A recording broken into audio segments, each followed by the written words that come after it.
Aconteceu na Casa Espírita Immanuel Cristiniano, pelo Espírito Nora. Capítulo 4. Iniciando o ataque. Os dias correram e o trabalho no Centro Espírita prosseguia em relativa tranquilidade. Nas zonas espirituais inferiores, porém, os adversários da verdade já estavam prontos para o ataque. Júlio César, qual doente mental, gritava palavras de ordem, seguidas destas orientações: camaradas, nossa hora chegou. Já fui informado de que os emissários da luz igualmente se organizaram, falando aos responsáveis encarnados da maldita instituição sobre os nossos planos. Já esperávamos por isso. Espíritos fracos nos denunciaram. Isso não vai nos impedir. O odioso templo permanece impregnado de fluidos amorosos. Nós, também, somos muitos e dispomos de poderosas vibrações negativas. Nosso momento chegou. Gonçalves! Gonçalves! Gritou o infeliz, procurando entre a multidão seu capataz. Estou aqui, senhor, respondeu o servo diabólico. Já fez a verificação dos principais trabalhadores? Sim, aqui está o levantamento. 10 dirigentes serão visitados por nós. Temos, por exemplo, os registros da responsável pelo atendimento fraterno. Veja, o nome dela é Márcia Boaventura.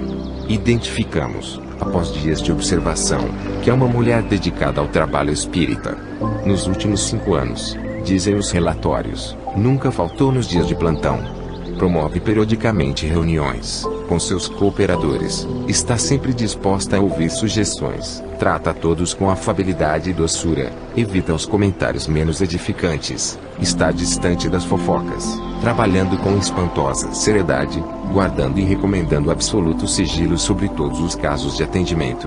Através dela não temos nenhum campo de ação, sem contar a proteção que angariou pelo trabalho tão bem realizado, quase não oferece brecha, limitando a 1% nossa influenciação sobre ela. Entretanto, para nossa grande alegria, é casada com um homem possuidor de densas vibrações, o que nos permitiu a aproximação e convivência em sua própria residência. Avesso ao espiritismo, o esposo frequenta raramente os cultos de uma seita evangélica, carregando na mente a ideia de que a doutrina espírita é coisa do diabo. Isso, interrompeu o mandante, eis aí o nosso homem. Incentive-o a continuar na igreja, acompanhe-o, ore com ele se for preciso. Risos. A igreja? Perguntou o serviçal admirado. Sabe mesmo o que está me mandando fazer? Insistiu o capataz completamente atordoado. Explique melhor, senhor. Quais são seus objetivos? Preste bem atenção, Gonçalves. Disse o astuto Júlio César, aproximando-se do empregado, abraçando-o como se desejasse falar-lhe em secreto, guardando brilho estranho nos olhos, retirando-se, a passos lentos, para local isolado, enquanto ditava, com voz sotuna, aos ouvidos do tolo servidor das trevas este triste plano. Vamos atormentá-la, envolveremos de tal forma o infeliz do marido que lhe fará da vida dela um inferno e, a pretexto de manter a harmonia do lar, ela terá de abandonar as tarefas e aí, adeus a afabilidade e a doçura. Mestre, contra-argumentou Gonçalves, há, ainda, uma outra coisa, a considerar. O marido é dado à bebida. Se o incentivarmos à igreja, as orientações, ainda que fanáticas, ameaçando os adeptos com o fogo do inferno, poderá levá-lo a largar o álcool, impossibilitando-nos de utilizar mais este trunfo. Ora, respondeu um obsessor-chefe, que trunfo melhor poderíamos ter senão o medo do inferno? Nós somos os próprios demônios. Deixe que o infeliz pare de beber. Para nós o que importa é infernizá-la, e irritá-la naquilo que possui de mais sagrado. Ela não aguentará os argumentos de um marido fanático e, além do mais, poderemos fazer com que toda a economia doméstica seja, mensalmente, conduzida à igreja, contribuindo com a obra do Senhor, perturbando-lhe ainda mais a vida financeira e a convivência familiar. Assim, ela será obrigada a procurar um emprego, a fim de suprir as necessidades básicas, afastando-se definitivamente das tarefas no centro espírita. Não se esqueça, continuou o perverso coordenador, de verificar na instituição alguém cujas vibrações denotem desejo ardente em assumir um cargo. Veja entre os próprios companheiros de Márcia se há brechas nesse campo, quem sabe um desejo escondido, uma pontinha de inveja, etc. Incentive-os a cobiçar esta colocação. Aproveite um daqueles dias em que os trabalhadores demonstram natural irritação, ocasionada pelas atividades frenéticas da vida moderna, fazendo com que alguns comecem a se aborrecer com as orientações da coordenadora. Faça brotar, entre eles, ideias de que a responsável pelas entrevistas gosta de mandar, aparecer, dominar. Assim, quando nossa querida irmã abandonar o trabalho espírita, compelida pelo marido, outros estarão à disposição, ávidos pela disputa do cargo de entrevistador-mor, e os que forem reprovados certamente se afastarão melindrados. Os que ficarem não terão a mesma eficiência de nossa vítima. Será o fim do atendimento fraterno bem organizado daquela casa. Plano perfeito. Vamos, ordenou o mandante perverso. Não quero mais perder tempo. É preciso valorizarmos as horas. O atendimento fraterno precisa ser desestruturado a qualquer preço. Mas, senhor, disse o secretário das sombras, não deveríamos visitar primeiramente, como estava programado, o presidente da casa juntamente com o diretor doutrinário. Não deveriam ser as primeiras vítimas de nossa perseguição? Já estão sendo, respondeu o organizador astuto, à medida que os departamentos forem atingidos por nossa influenciação. Quando o funcionamento das tarefas começarem a se comprometer, haverão de se preocupar e muito provavelmente se irritarão pouco a pouco, abrindo-lhes o canal de influenciação. Preciso fazer com que a organização esteja acima da fraternidade. Aí, ficará mais fácil nossa infiltração. Brechas serão abertas por todos os lados, e nossas ideias serão captadas com mais facilidade. Organizaremos o restante dos perseguidores para visitarem os outros dirigentes. Quero cuidar do caso Márcia Boaventura com especial atenção. Os obsessores deixaram a cidade das trevas em direção à residência do casal Boaventura. Márcia, tarefeira no campo das entrevistas, permanecia junto às atividades domésticas. O marido, criatura azeda e difícil, desenvolvia ondas de impaciência e indignação pelo trabalho da esposa no centro espírita, argumentando: mulher, você tem que parar com essas coisas de espiritismo. É preciso pensarmos um pouco mais em nossa vida financeira. Quanto você recebe do seu centro pelas horas do que empenha a serviço do espiritismo? Recebo a consciência tranquila de ter realizado algo de bom em benefício dos semelhantes. Basta, disse o marido visivelmente irritado. Diga, quem é que põe comida nesta casa? Quem é que paga as despesas domésticas? E além do mais, quem financia o transporte coletivo que lhe conduz ao centro? É você, meu bem. Respondeu a esposa, procurando tolerá-lo. E contra-argumentou: mas, veja, tenho cumprido com os meus afazeres, a casa permanece em ordem, nada lhe falta, faço todas as suas vontades. Do que aqui você se queixa? Só porque me dedico, algumas horas por semana, aos trabalhos voluntários promovendo o bem. O homem rude, de vibrações densas, vencido por palavras calmas, lúcidas e apoiadas na autoridade moral, calou-se pensativo. Foi nesse inteirinho que os adversários da verdade o envolveram com estes pensamentos. A igreja, vá para a igreja, mostre a ela que você é mais caridoso. Se ela vai ao centro, você também pode ir aos cultos evangélicos. Deus precisa de você. E sendo envolvido por pensamentos exteriores e porque desejasse sair de casa, desenvolveu as ideias que lhe chegavam vagarosas. Horas mais tarde, Boaventura, ladeado por Júlio César e Gonçalves, os intérpretes das trevas, adentrava luxuoso templo, desejando ouvir argumentos para libertar a esposa do espiritismo. A igreja mantinha espaço amplo e moderno, centenas de lugares à disposição da massa de necessitados. Fisicamente inspirava respeito. Espiritualmente, porém, era o refúgio de entidades maléficas, interesseiras, sensuais e exploradoras. Uma multidão de espíritos desequilibrados aguardava a turba de encanados.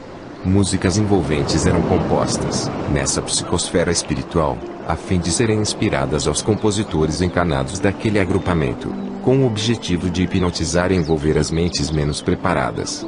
O templo erguido em homenagem a Mamon, era administrado espiritualmente por Daniel, entidade que em sua última encarnação fundou inúmeras seitas fanáticas que exaltavam o dinheiro. Sentado em cadeira especial, representando um trono celeste ao centro do palco, o coordenador inferior controlava todo o movimento das entidades malvadas. Daniel, notando a chegada de Júlio César, de sobressalto dirigiu-se ao seu encontro e, em posição de subserviência, declinou esta reverência. Salve! ó grande Júlio César. Você me conhece? Perguntou o grande perseguidor admirado. Quem já não ouviu falar de figura tão ilustre? Claro, que o conheço. Sei que o senhor é um dos obsessores imediatos da falange da qual faço parte.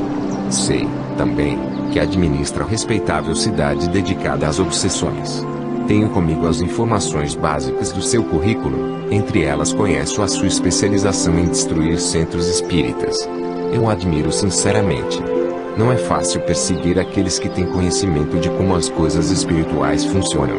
Aqui, por exemplo, vez por outros espíritos da luz se apresentam arrebatando muitos dos nossos, mas os encarnados, trabalhadores deste núcleo, não dispõem do intercâmbio mediúnico ostensivo, da fé raciocinada, da caridade pura, o que facilita muito o meu trabalho. Mas, quanto ao senhor trabalhando tão de perto e tão corajosamente junto aos tarefeiros dos centros espíritas, isso não é para qualquer um. Seja bem-vindo em minha casa, quero que saiba, sou Daniel, desde agora seu servo. O mandante das trevas quase explodiu de tanta satisfação. Recompondo-se dos elogios do colega, falou-lhe desta forma. Estou agradecido, Daniel, pela sua hospitalidade. Isso facilitará muito o meu trabalho. Será recompensado por isso. Falarei aos meus superiores da sua boa vontade em ajudar, da sua colaboração e certamente será promovido. Não, senhor.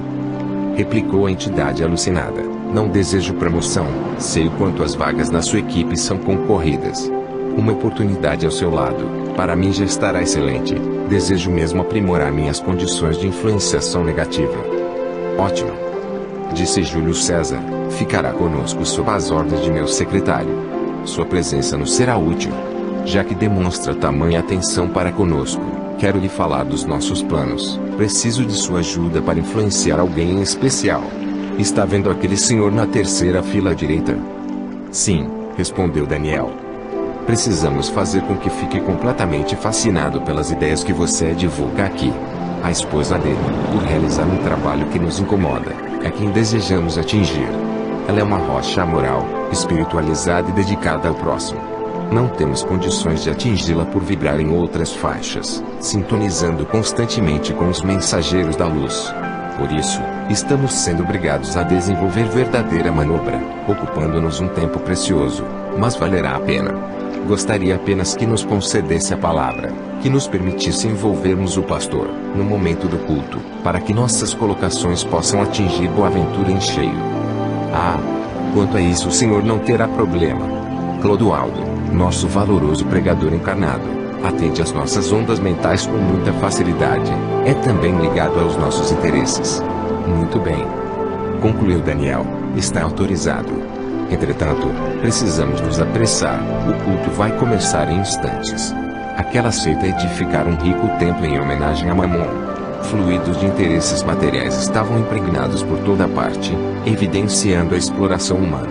Entre os coordenadores encarnados, a sinceridade era inexistente, o desejo de servir despretensiosamente ali não existia, pessoas interesseiras foram atraídas pelo comércio da fé. A cobiça e a ambição dominavam os sentimentos dos representantes do templo, onde a palavra de Jesus deveria ser vivida, mas assim não acontecia. Entidades terrivelmente inferiores ensaiavam discursos para o culto. Pouco a pouco, a igreja era ocupada por pessoas com as mais variadas dificuldades. Muitas revestidas de fé verdadeira, de méritos espirituais, de honestidade e amor, também se apresentavam engrossando as fileiras do luxuoso santuário. Próximo do início das atividades, marchas musicais foram tocadas, preparando o psiquismo dos presentes. Terminado o show de músicas lúgubres, figura esquisita adentrou no ambiente físico. Era Clodoaldo, o pastor-chefe. De posse do livro sagrado dos cristãos, a criatura austera, de intenções sombrias, contemplou demoradamente a extensa plateia de necessitados, preparando-se para falar, quando foi envolvido pelos dois intérpretes das trevas, que lhe inspiraram este discurso. Meus irmãos, os sofrimentos no mundo representam o castigo divino. Se você sofre é porque está em débito com Deus e precisa saldar esta dívida. Nós, os pastores de Deus, recebemos um dom do Eterno Pai, o de aliviar e até acabar com os sofrimentos. Somos os mensageiros do Senhor. Entretanto, nada na vida é de graça. Deus espera que você faça a sua parte. Dê a sua cota de sacrifício para se libertar dos problemas espirituais que lhe atormentam. E é sobre o sacrifício que vamos falar. É preciso ter coragem para agradar a Deus, ter fé para conquistar a simpatia de Deus, ser ousado nas rogativas dirigidas a Deus. Se você quer se ver livre dos problemas, doe sua parcela de sacrifício para a edificação do reino de Deus na terra. E a igreja é a casa de Deus, que precisa da sua contribuição para consolar a multidão de desafortunados, filhos do Senhor. Estranha força partia do pregador, poderosas vibrações magnéticas prendiam a atenção do público. Júlio César estava transfigurado, ligara-se com planos mais inferiores, mentalizar a figura mítica de Satanás assumindo perispiritualmente a forma mitológica, impressionando os adversários do bem. Daniel, contudo, dizia: lindo. E capacidade. Este é meu mestre, meu mentor. Que as trevas lhe acompanhem, Júlio César. Gritava o novo discípulo, sustentando o camarada com pensamentos menos edificantes. E todo aquele, continuou o representante da maldade, que contribuir com Deus terá sempre o dobro. Portanto, quem mais doar, mais receberá. Neste momento, gritos de aleluia foram pronunciados pelos profissionais da fé, incentivando o povo a concordar com os absurdos proferidos pelo pastor, que exaltava a insensatez. Boaventura estava impressionado, os olhos brilhavam à maneira daqueles que estão ébrios de ambição, sentia-se atraído pelo pastor, notava ares de simpatia para com aquele homem. Clodoaldo, influenciado por Júlio César, ligou-se a Boaventura, olhando incessantemente, como se estivessem imantados por estranho magnetismo.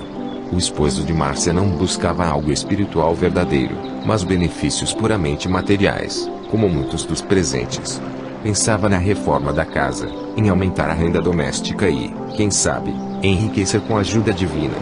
Isso facilitava muito a atuação dos perseguidores. Neste ponto, os adversários espirituais começaram a gritar instigando a massa. Doem, doem, doem, doem tudo. Tudo para o Senhor. Deus é o nosso Salvador. Risos. Estas palavras eram repetidas pelos trabalhadores encarnados. Via-se, nitidamente, mãos encarquilhadas ofertarem os últimos recursos, homens fortes ofertando o salário do mês, mães desesperadas doando os últimos centavos, engordando os cofres do santuário erguido a Mamon. O cenário era triste. Vários espíritos bons, penalizados, aguardavam a hora oportuna para ajudar. Terminado o momento do ofertório, o pastor fez uma rogativa. As palavras pediam a Deus pelos necessitados, mas o coração contava as moedas. Entretanto, centenas de pessoas oravam com fervor, inúmeras possuíam méritos e, nesta hora, os benfeitores espirituais, que estão em toda parte, ali se apresentaram, atraídos pelos pensamentos das pessoas nobres de sentimentos, colhendo os pedidos sinceros que, muitas vezes, numa explosão de fanatismo, eram feitos aos gritos, e, naquela algazarra, os verdadeiros espíritos do Senhor, que não eram vistos ou percebidos pelos adversários do bem, trabalhavam silenciosamente, anonimamente, promovendo passes magnéticos nos enfermos, recolhendo obsessores, espíritos recém-desencarnados, almas sofredoras e infelizes, num extraordinário trabalho de benemerência. Terminada a prece, muitos sentiam-se aliviados, atribuindo a melhora ou a cura aos poderes místicos do pastor. Eram literalmente os falsos profetas, anunciados por Jesus. No processo de seleção em que a Terra se encontra, é natural que Deus nos permita agirmos com liberdade, pois que estamos sendo classificados através dos próprios atos. Entretanto, nada foge à lei de causa e efeito.